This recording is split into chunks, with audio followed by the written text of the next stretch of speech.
हमारे जोड़ों का दीर्घकालिक दर्द, जिसको आर्थराइटिस भी कहा जाता है, तो वो खाने से हम काफ़ी हद तक उसको नियंत्रित कर सकते हैं।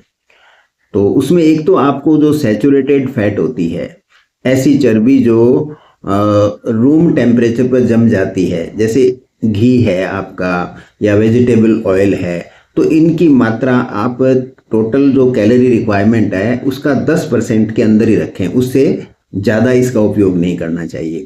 और इससे भी ज़्यादा इम्पोर्टेंट होती है ट्रांस फैट, जो तली हुई चीज़ों के फलस्वरूप होता है। तेल या घी को बार बार यदि हम बॉईल करके उसको उपयोग लेते हैं तो वहाँ ट्रांस फैट जनरेट होती है, तो उसको स्ट्रिक्टली आपको नहीं लेना है।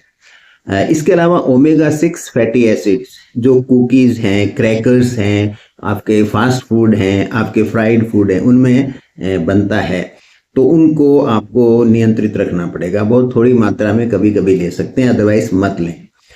एक और इम्पॉर्टेंट होता है ग्रुप है, उसको कहते हैं एडेड शुगर, जन ऊपर से जिनके अंदर चीनी डाली जाती है इसको बनाने में, जैसे आपका केक्स हैं, पेस्ट्रीज हैं, कुकीज़ हैं, जैम्स होते हैं वो, और वाइट ब्रेड होती है उसमें भी शुगर डाली जाती है।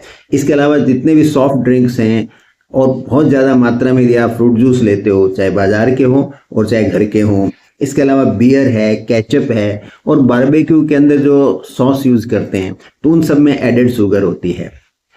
इसके अलावा जो हाई सॉल्ट फूड होते हैं, जैसे आपका पिज़्ज़ा है, बर्गर है, आपका भुजिया है, चिप्स हैं, इस तरह के जो खाने होते हैं उनको भी आपको रेस्ट्रिक्ट करना चाहिए। और इसके अलावा जो सब्जियों के अंदर जैसे टमाटर है, बैंगन है, हरी मिर्ची है, शिमला मिर्ची है, और आपके बैंगन है, और आलू है, तो इन खानों को भी आपको थोड़ा रेस्ट्रिक्ट करना चाहिए, ज़्यादा मात्रा में नहीं लेना चाहिए। हालांकि ये सबको नुकसान नहीं पहुंचाते, लेकिन कुछ लोगों को इनसे प्रॉब्लम हो सकती है।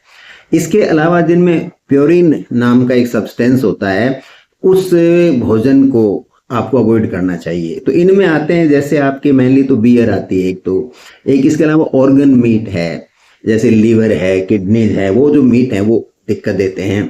और इसके अलावा रेड मीट सारे अवॉइड करने चाहिए, और टूना, सार्डिन, इस तरह की जो फिश होती हैं उनको अवॉइड करना चाहिए, और जो शुगरी ड्रिंक्स जो पहले मैंने बताई हैं वो अवॉइड करनी चाहिए। इसके अलावा आप जैसे कुछ खाने होते हैं, जैसे रोस्टेड पोल्ट्री स्किन होती है, या पिज़्ज़ा होता है, चीज़ है, बटर है, और सॉल्टी जितने भी स्नैक्स हैं जैसे पोटैटो चिप्स वगैरह हैं, तो इन सब को आपको सीमित मात्रा में या कभी कभी तो भले ले लो, अदरवाइज अवॉइड करना चाहिए।